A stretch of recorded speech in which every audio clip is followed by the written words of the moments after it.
6:34 now to a Today's TMJ4 exclusive. Hackers targeted a local police department. Thousands of people's sensitive information possibly stolen.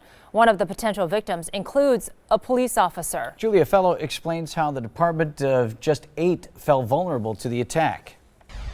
This all happened on an investigative computer at the Kewaskum Police Department. I asked the police chief how this happened and why the department waited 5 months to notify more than 2,000 victims. It is a little bit embarrassing. In a village of just 4,000, Kewaskum Police Chief Thomas Bishop mailed a copy of this letter to 2,720 different people.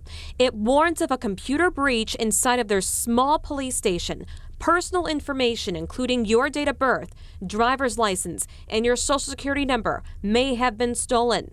Most of the potential victims are from Colorado and the Chicagoland area. And the main question is, they've never been to Kewaskum.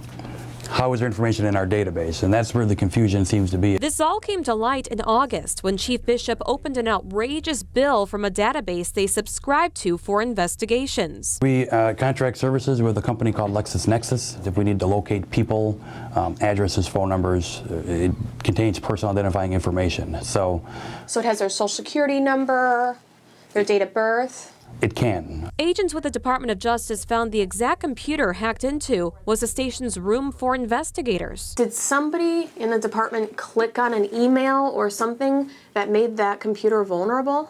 That I don't know at this time. Some victims question why it took nearly 5 months to be notified. The chief explains it's because the Department of Justice did not want this investigation to be tainted, but that's not their only concern. The letter that from one of the victims showed me that there was no return address on here.